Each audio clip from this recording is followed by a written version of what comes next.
Kathy's idea this morning. I just want to say this Stump the Revs idea. I'm like, Reverend Kathy, you're coming to town. Why don't you speak? She's like, why don't we do Stump the Revs?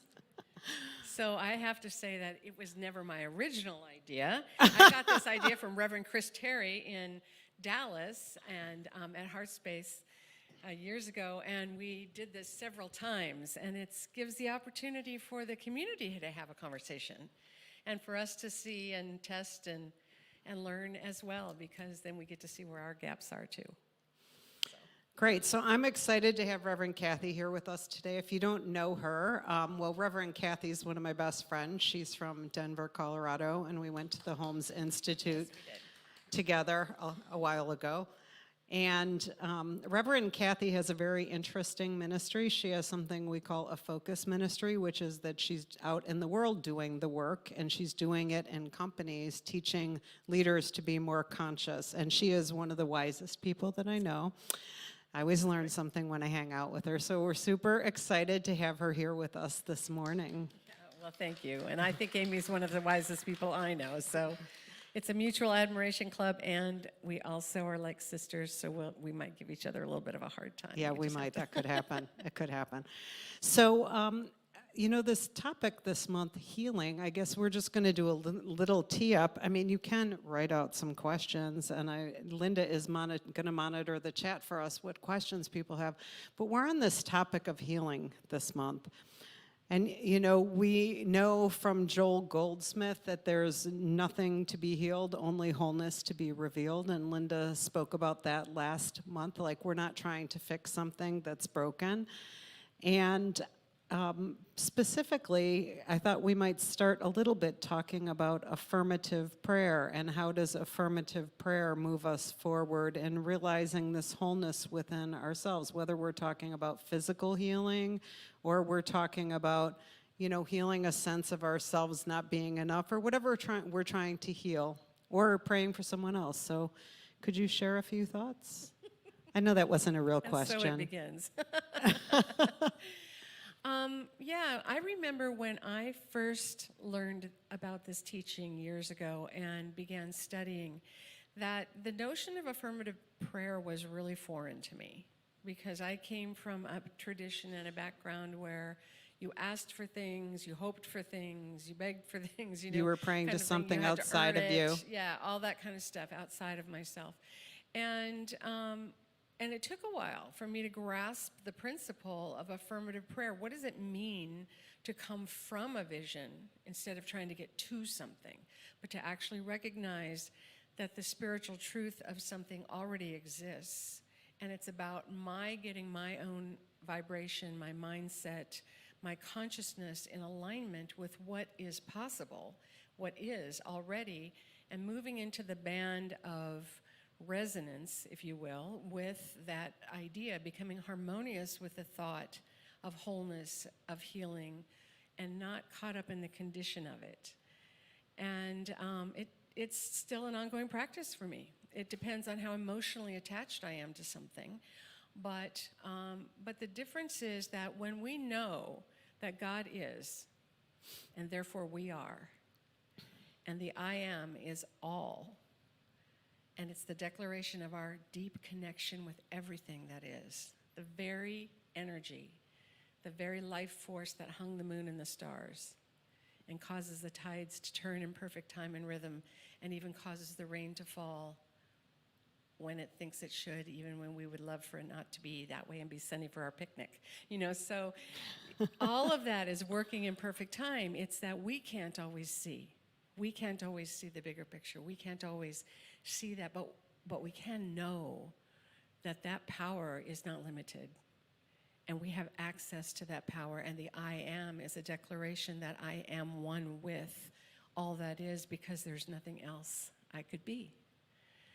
That, for me, was a foundation to begin learning about affirmative prayer. Linda, why don't you come to the front? You guys, she's got the questions. Come sit in the front row so you don't have to, like, shout from the back. Yes, Jeffrey.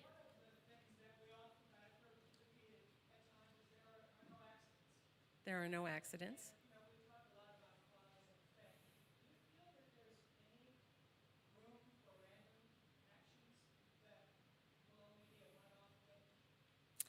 Any room for random actions that could only be a one-off thing because there's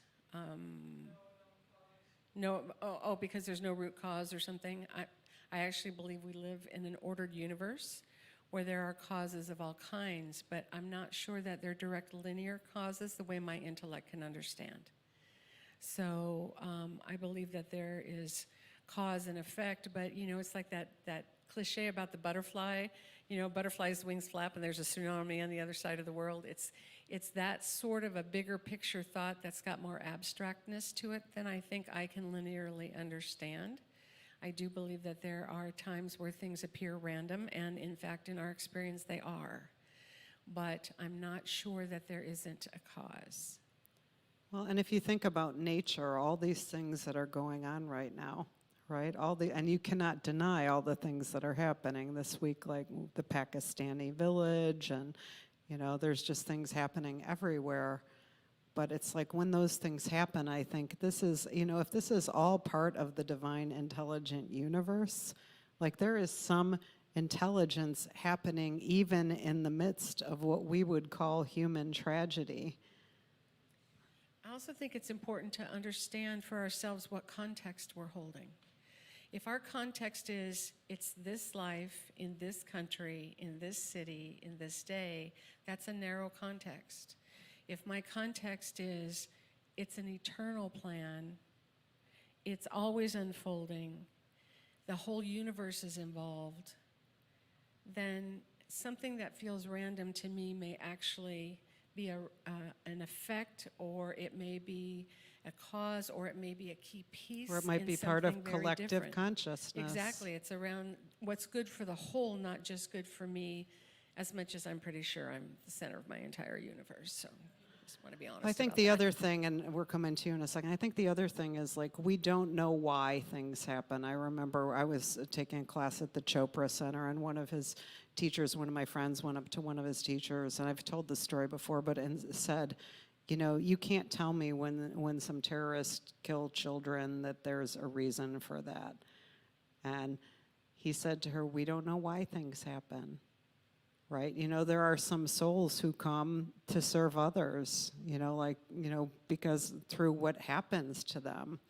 Like, we don't know, but to try to let go of why. Because we think intellectually we should be able to figure everything out, but to really be in our spiritual place, we need to move beyond the intellectual, right? We need to move into our feeling nature, which is spirit. Okay, she's dying to ask us some questions. Oh. I did repeat his question when I was answering it. When I repeated Jeffrey's question, there's still confusion about it. He said is there cause and effect? Because there's sometimes things that don't appear to have a cause or effect, or they seem random or one-off. And so is there such a thing as something that could happen randomly without any cause?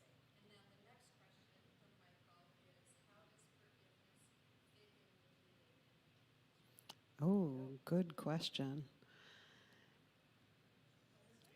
How does forgiveness fit in with healing? Yeah, I can't wait to hear what you say. This is what she does to me, so I say. So my thought on that is, any place in us that is stuck in a place that is not the present moment is not really available to be healed. Right? And what do we do most of the time? We're either living in the past, in our mind, we're rehashing something terrible that happened, that someone did to us, right? Or we're worried about what's going to happen tomorrow. Like, I know I can do this. Like, where's the other shoe? John and I were just talking about this last week. Where's the other shoe? It's all a little too good right now. Right? But I think forgiveness, my own experience, I'm just going to speak from my own experience about the people I've had that were the hardest people for me to forgive in my life. It's like I needed to get myself out of that first of all, the anguish that you have at first when someone does something that you feel betrayed or hurt, right? You first have to get out of your anguish about it. You have to get yourself to a more level place before you're going to be ready to forgive. Which story do I want to tell? I had someone who ghosted me about 5 years ago, and it was bad for like a month. I mean, it was just terrible. I mean, I'm not someone who cries all the time. I couldn't stop.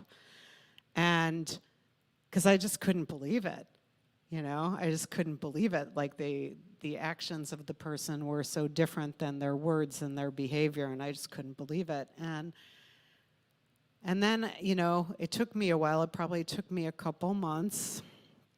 And then I went to a silent retreat because I knew I wasn't really okay.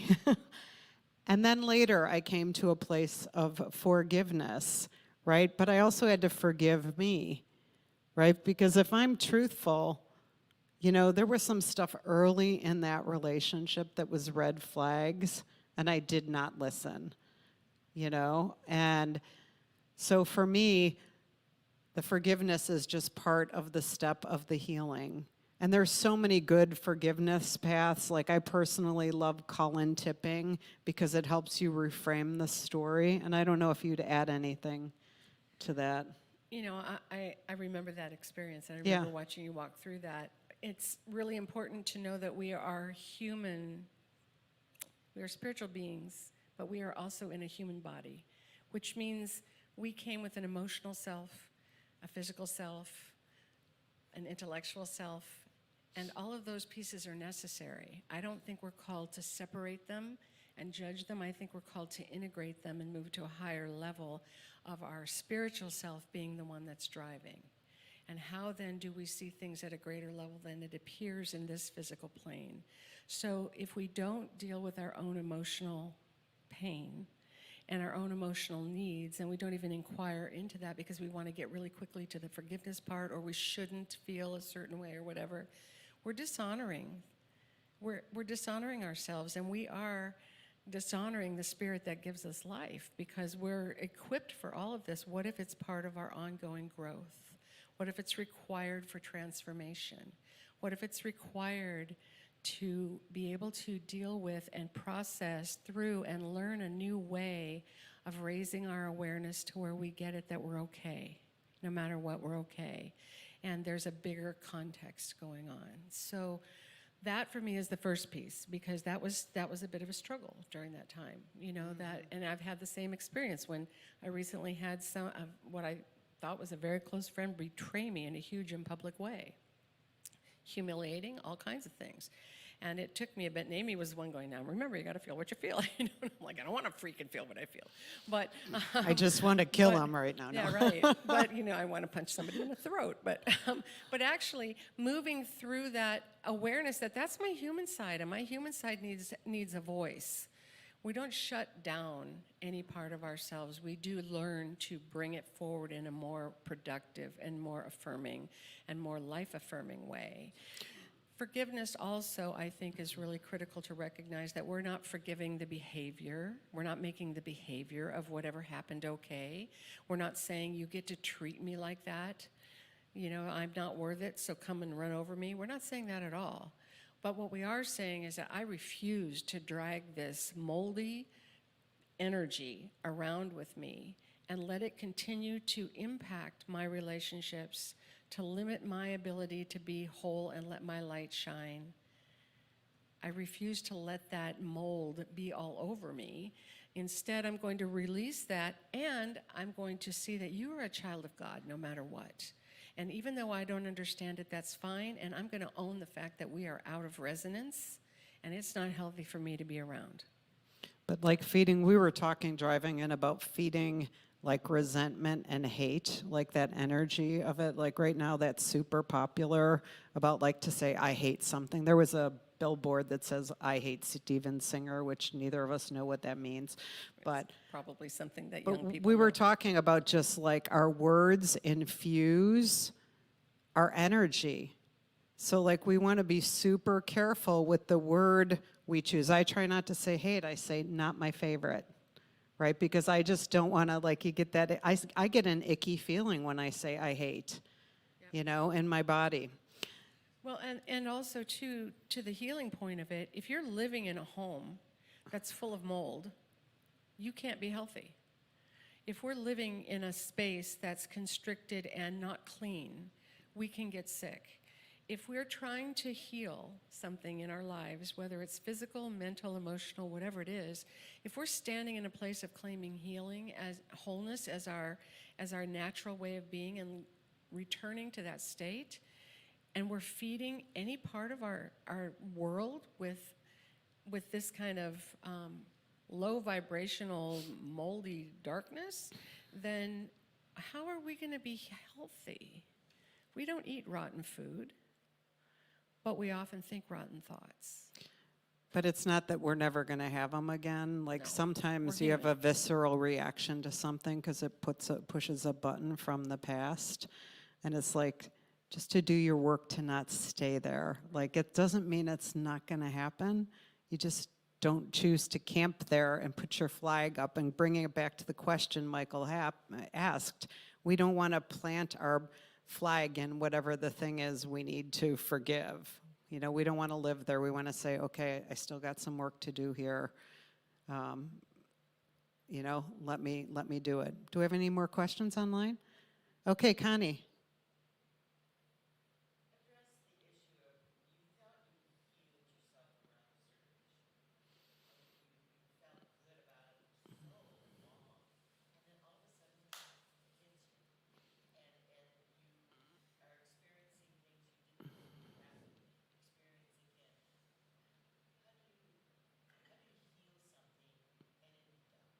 Okay, so Connie, for those online, Connie's question is, let's say you thought you healed something already and then it comes back up again and you're experiencing a lot of things that you just thought you were done with, but they're coming up again.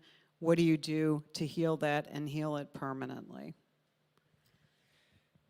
So I had the privilege of being mentored by Dr. Kathy Hearn in CSL during my time in school. And there's a lot in my history, in my growing up and in my physical world, in my conditioning and everything else that was less than authentic and less than stellar and less than healthy. And I had exactly that experience, Connie, where I was constantly doing work on this to the point to where I would say, I'm so sick of my story. I'm so freaking sick of my story. And at one point she said to me, I want to remind you where you were this time 2 years ago. And you tell me what has changed since then. And I could see there had been lots of incremental change that had opened up a whole lot of other things. But this thing wasn't over. And even though I felt like it wasn't over. It was over in that phase. That phase of that was over, but there was more work to do. And at one point, this was near graduation, and we were in this conversation, and she said, here's the good news. I was not having any good news that day, really. I was really cranky about this whole thing and feeling really sad and like I shouldn't be graduating, and I'm not a minister, and all this other stuff. And she said, the good news is now we're at the sludge level, way underneath what you thought was the ground level. And we're cleaning out all the stuff that you've never been able to see. And I said, it feels like it's going to take a lifetime. Seems like it has. And she said, some things take more than one lifetime because this is soul work. That's not the answer you were looking for. This is soul work. So if you hold that bigger context again, it can be irritating that we're coming back to it, but don't confuse growth pains with a slip backwards. I don't know if that answers your question.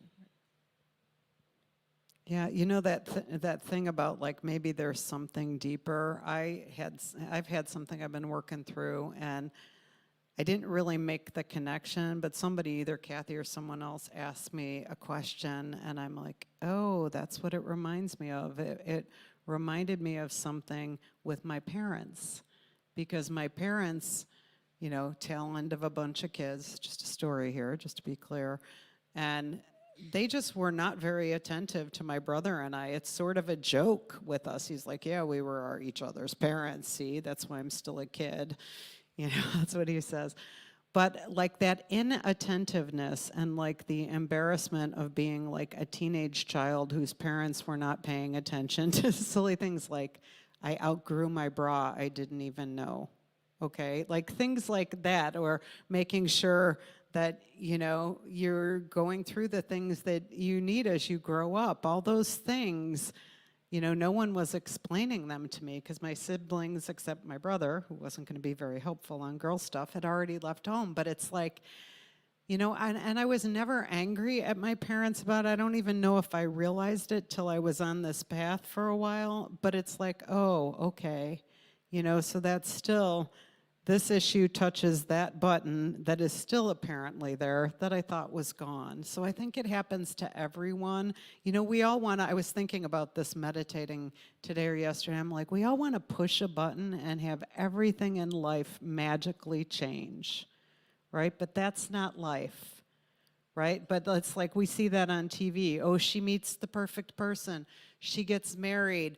They get their dream job because they go to Starbucks and meet the CEO of the company. I mean, we see this kind of stuff, and then we think like things are supposed to be miraculous. But the deeper thing that is happening is that we are healing our spirit. It's not about getting the stuff anyway. And that's really what healing is about. Yeah.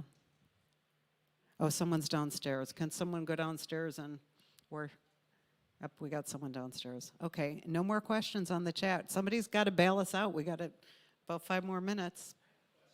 Okay, thank you, John.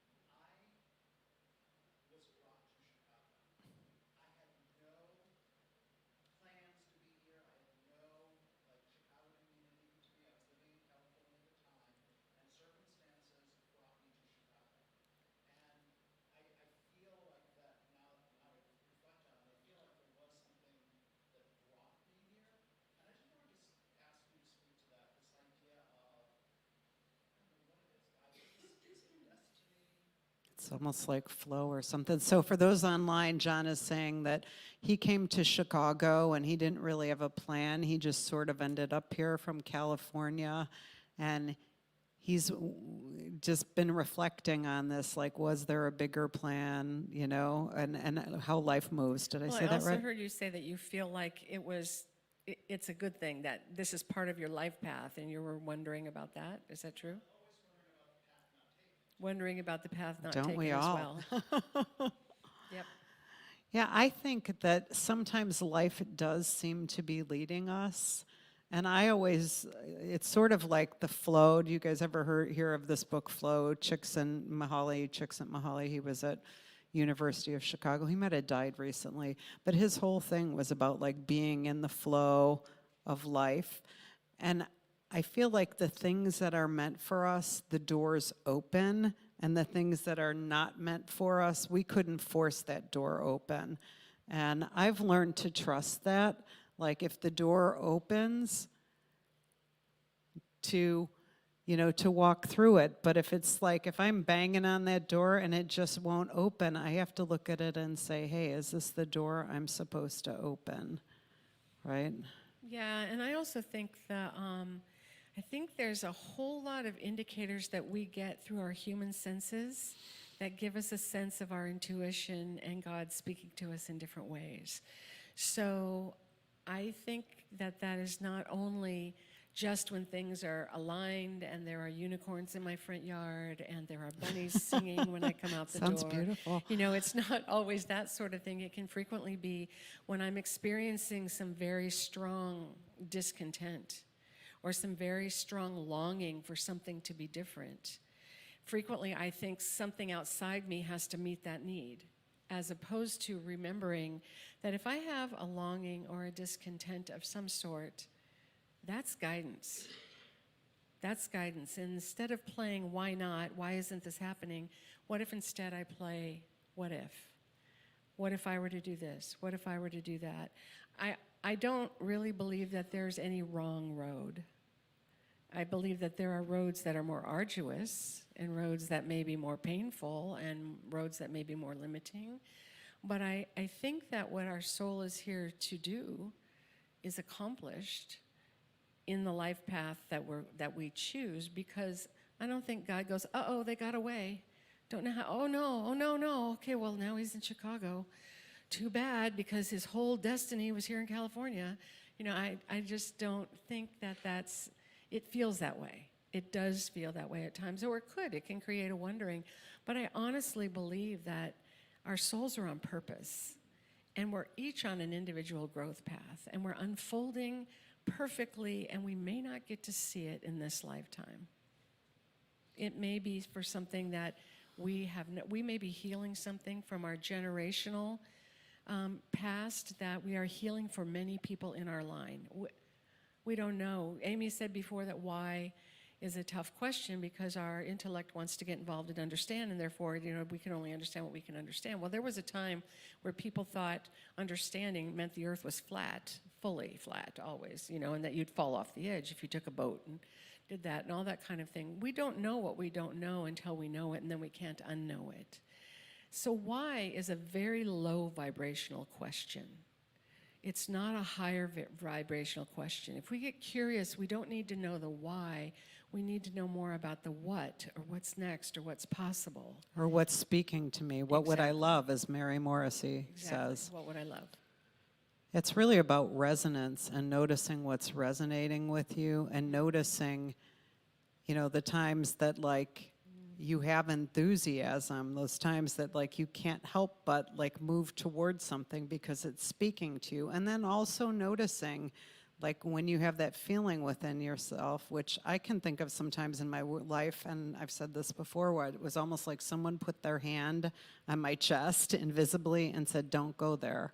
You know, just like a knowing, like, I am not to do this, or I am not to become more involved with this person, or, you know, it's just sort of like your intuition, because you're tapped into this energy also. And that's what really Joel Goldsmith is teaching. Like, you are not separate from all of this. You are literally part of it. And we could argue it with quantum physics or many different spiritual paths, but we are part of this energy which is creating our experience. And it's so easy because of our upbringings to still think like, oh, it's outside of me, I have to go find it, instead of realizing it's something in you that is wanting to express. And I'm looking at Greg and Paige over there. I think musicians are the great example of that. Like, so often great music comes from this place within them that just wants to express. They are in that flow. Yeah, I would agree. I think one of the best things that we can do for our own peace of mind and our own spiritual growth is start to get curious about, how does Spirit speak to us? How exactly am I guided? How does it feel in my physical body? How do I get ideas? What's popping in for me? Do I see pictures? Do I hear words? Do I just all of a sudden have a hunch? Do I get tingly? What happens? And the more curious we get about how we are uniquely wired and how the divine communicates with us in our own unique way, then we learn how to trust that experience. And it gives us something that's a bit more tangible than hoping, you know? I like that, because there's more than one way. You know, for some people it might be, I'm going to go take a walk in nature and step away from whatever this is, and then my clarity is going to emerge later, or I'm going to go clean the garage because that's the only thing I can do right now, or I'm going to sit down and draw it because my spirit speaks to me through art or writing. It's different for everyone, but to give yourself permission to play, right? To just really get to know yourself better, because we're all sort of undoing all the things that people have told us we should be in life. Yeah, I think the other thing that goes with that too, Aimee, we were talking about in the car on the way here as well, is the notion that healing does not always involve what we would think is a cure. So again, it comes back to that context we're holding. How big is our world? How big is our life? Yep. Judy.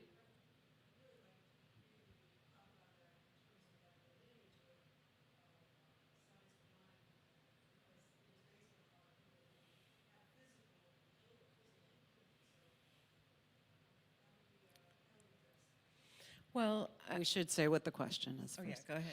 So the question is, you know, the healing the science of healing and the lineage of a new thought. The question from Judy was, could you speak to that and the fact that people had personal healings? Well, I think that people are also always having personal healings. You know, I mean, sometimes nature is just running its course and they're not doing anything at all to affect that healing. Other times they're very consciously putting themselves in touch with the infinite and following their intuition about where I should go next, what should I do next, and they're visioning. You know, we talk in New Thought, we talk about coming from a vision. We talk about being very crystal clear about what we're claiming and bringing in and all of that. And that is a part of affirmative prayer. It also comes from a recognition that if I'm not in harmony with what I'm looking for, I can't get there. If you have a channel on a radio, an old school radio in the car, remember when we used to do like road trips and you get out in the middle of somewhere and there's no radio and there's all that static that comes up and then you don't have a station for a bit and you actually have to talk to each other and then the radio comes back on. This is pre-satellite radio, right? But that static is because we're out of the range and we don't have access to that anymore. And the same thing happens with us vibrationally. Everything is energy. And the only thing quantum physicists and Newtonian physicists agree on is that energy can't be destroyed. It can only change form. So this means that the healing we're looking for, the physical healing we're looking for, if we're coming from a point of I am whole and healthy, I am affirming the spiritual truth that is existent, I'm just not in harmony with it yet. I'm not resonant with it yet. So I'm not trying to get Linda to give me healing. She may have tools that support me in my healing path.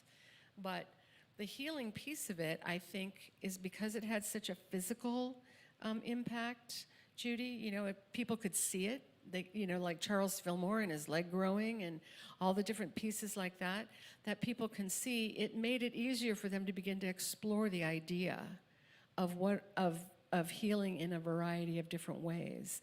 But we never force it. We have to align with and allow it. That's that flow state, like you were talking about with John. And I also would add, Judy, you know, just putting all of this in context, the healers were like starting in the 1850s or 60s, the people who had the healings. And think about it, medicine at that time, doctors were considered quacks until like 100 years ago. Like during the Spanish flu, doctors were considered quacks. And so people were more open to alternative healing in their own minds because we have made medicine a god, right? Like, you know, and a doctor a god, that the doctor is the authority over my body instead of being open to the fact that we could heal it. Right? Yes, and now there's so much more study that has gone into mind-body medicine, and the technology has caught up with us to where we can actually map what's happening in the body. So it's like technology is now supporting the notion of the way we think influences our healing. What we focus on influences our healing, influences our health. And they've got now science to back it up. So it's like, I think Ernest Holmes said at one point, there will come a time when science and spirituality will merge. Right, which is and I the think time we're we are in living now. in the beginning of that intersection, which is kind of exciting. Okay, so Connie stood up, which means it's time to pray, which I actually knew that. I was watching the clock, just FYI. We just don't have the big clock in front that scares you anymore. So Reverend Kathy is going to do the honor of praying us out. So let's just take a deep breath together and release it, and notice how every part of our being is engaged in life. We are whole. We are human. We are spirit. We are intellect. We are physicality. We are emotionality.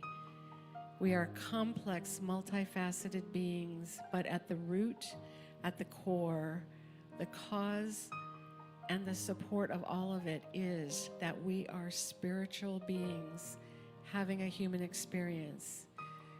We are connected and one with God, and just like a wave in the ocean is not the whole of the ocean, but is wholly ocean, We are not the whole of God, but we are wholly God.